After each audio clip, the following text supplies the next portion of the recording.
Good afternoon, folks. This is Stephen Stack. I'm going to give you a brief discussion on taxes and volatility as they pertain to your retirement account.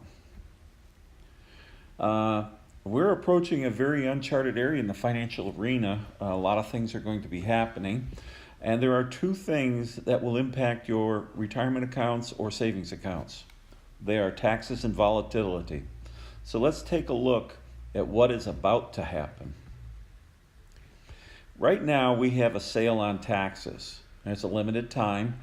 Under the current tax law, the current tax brackets will cease to exist on December 31st of 2026. Last year, if a person made $75,900, they were in a marginal tax bracket of 15%. This year, they're in a marginal tax bracket of 12%, but on $77,400. We are in the lowest marginal tax bracket that we've had in history. I actually have a chart that we can show you, and I'll show you right now. The top federal tax brackets back in the 40s was upwards of 90 some odd percent. In the mid 50s, they were at 90%. In 1989, they dropped down to just below 30%. I believe they were at 20, and right now we're at even a lower marginal tax bracket. The highest marginal tax bracket would be just a little north of 40%. This is a downswing that we've had in marginal tax brackets ever since the start of the late 60s, early 70s, when it started to go downwards. If you take a look at our chart, you'll find out that there's a pattern here. And our question to you is, how good are you at noticing these patterns? You'll note at the beginning it starts to go up, and then we have a line that goes down, and then it goes back up, and it goes down, and then it goes back up again. We've been watching this since 1996. We have over 20 years of studying. But let's take a look what really is happening and see if you know what's going to happen next.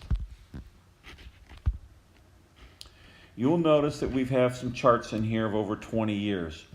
And we started in 2000, September of 2000, and we hit a high of 1494.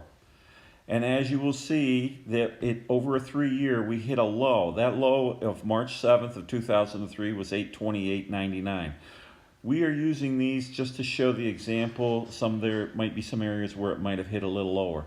But this is the start and then our first low. It took us over 4 years to recover and come back to where we were. And now in 2007, we finally hit back to where we were in 2000. However, we ran into another correction, as you're aware of, when we hit the market crash in 08 and 09.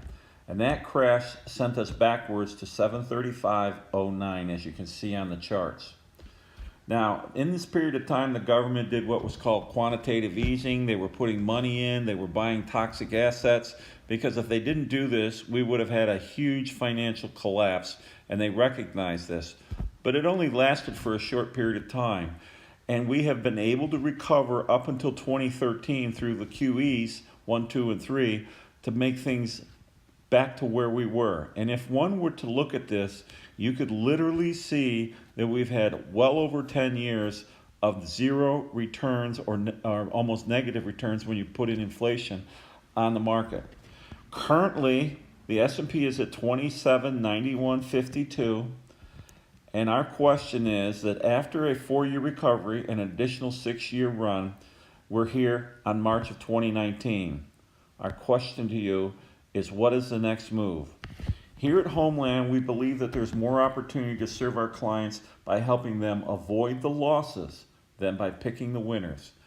Contact us from our website at www.hefs-nc.com or call the office 919-679-4337 and ask us for some information and advice. There's no charge. We would love to sit down and explain these things to you in further detail.